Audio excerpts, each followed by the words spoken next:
What is up, guys? J Flix here. I'm back with another video, and welcome to my spoiler review of Deadpool and Wolverine. As you heard, this is a spoiler review, so you've been warned. If you've not seen this movie, don't watch it. If you did or don't care, welcome. Now, usually when I do spoiler reviews, I usually don't talk about like every detail, but I just talk what I want to talk about, and what surprised and shocked me is what I want to talk about. So here it is. So while Deadpool is traveling through like time, I guess, but he looks for Wolverine. Like he goes through a Wolverine montage from different universes, and then one cameo we see Henry Cavill as Wolverine, and I was like, what the world? Because I did hear some rumors that he was gonna play Wolverine at some point, but I didn't really buy it or not. I just thought it was like one of those like fan castings, but there he is, Henry Cavill's Wolverine, a little cameo right there. So that was kind of funny though.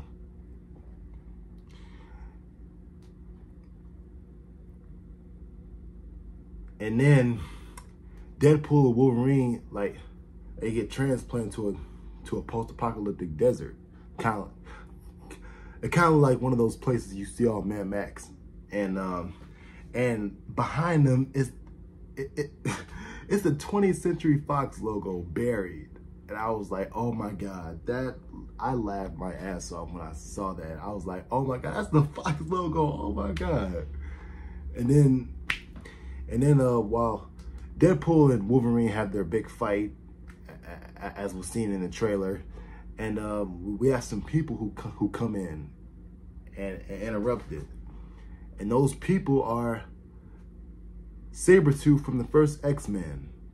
I was like, hey, and then because Sabretooth in the first X-Men, I mean, even though he wasn't really all that, he was just a muscle from Magneto.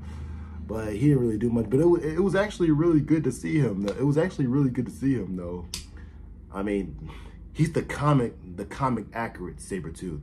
The long hair, thick eyebrows, and all that. But it was nice to see him. And then we also get Pyro. And when I saw him, I was like, what is he doing here? Now, when it comes to Pyro, I was never a big fan of that character watching the X-Men movies, because I mean, he was just this high-headed, impulsive kid who just didn't know. I mean, just wanted to be all out. I guess that's why he joined Magneto's Brotherhood. I bet like he was just like, dude, what are you doing? Like, hey, I mean, look, I get it's his choice to go with Magneto, but back in X-Men 3, well, X-Men 2 actually. Yeah, and I saw him appear, and I was like, what are you doing here? I mean, because I didn't really have all that.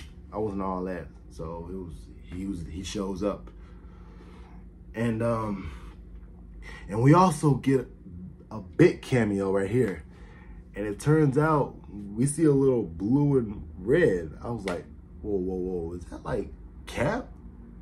But it's Chris Evans. But it's Chris Evans as Johnny Storm. And I was like, oh my god. Now, I was introduced to Chris Evans in the 2005 Fantastic Four, and this is when I didn't know much about any of the Fantastic Four when I first saw that. I mean, that movie introduced me to Fantastic Four, and I gotta say, it was really, really good to see him reprise his role for a little bit as Johnny Storm. But he's not in the movie.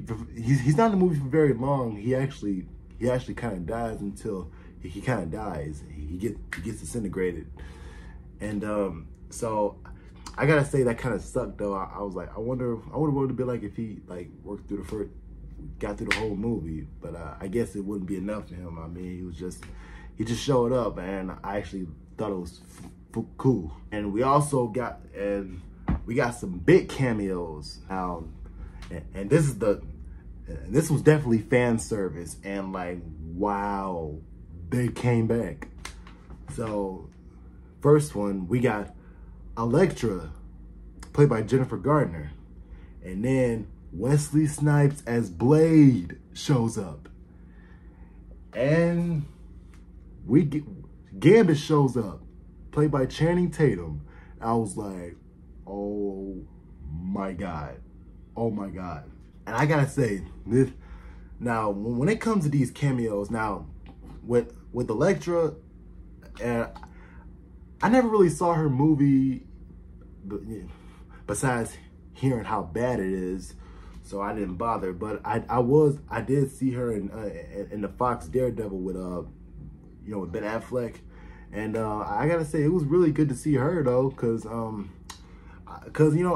I did like her character in the first Daredevil. Well, there was only been one Daredevil, so, but I gotta say it was really good to see her. And Wesley Snipes as Blade. Now, I love Blade 1 and 2. I love those movies, and I love Wesley Snipes as the character. And I gotta say, I was fanboying when he came out. I was like, wow, he's back. And then Wesley Snipes still got it as Blade. And Channing Tatum is Gambit. Now, I did hear a while back that they were doing a Gambit movie and Channing Tatum was going to play the role. And then when I heard that Channing Tatum was a Gambit, and I was like, oh, okay, cool. I mean, I wasn't all skeptical as other people say, because I like Channing Tatum. I'm a fan of him. And I gotta say, he looked like Gambit, and the suit, from the '90s X-Men cartoon, but I wasn't really buying the accent though. But he was doing it though, and I gotta say, I really hope if they ever cause the Gambit movie is shut down, but I think there's still a possibility they can still make it. If they do, hell, I see it. With Channing Tatum, I see it. All right, so let's talk about the villain of the movie. Her name's Cassandra Nova. Now, I don't know much about this character, but all I know is that she's actually Professor X's twin sister.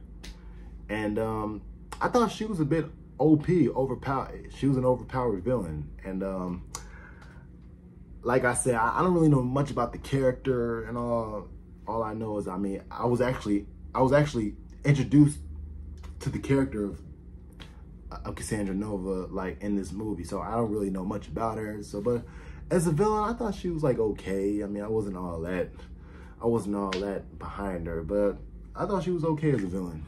Also, I almost forgot, we get another cameo with who's joining Elektra, Blade, and Gambit, and X-23, Laura from Logan. I gotta say, it was really good to see her as a teenager. And well, her and the Wolverine we see now is, I mean, they don't really know each other like that. And but they do have a little heart-to-heart moment scene. Well, it's when Wolverine's explaining how he's messed up, and how his world collide, his universe collide. And but I gotta say, that was a really, really good scene, and Hugh Jackman's performance is outstanding. All right, so let's talk about the final battle. Now, a whole lot of Deadpools shows up, and Nice Pull dies, and then so all the Deadpools shows up, all these Deadpools from different universes, and while they're gearing up for the battle, Wolverine pulls over and has his mask. I was like, oh my God, I got goosebumps. Guys. I was like, wow, that is Wolverine. That is Wolverine. And I was just like, wow, I didn't think I was never gonna, because I didn't know, I didn't see that coming. I just thought he was gonna have the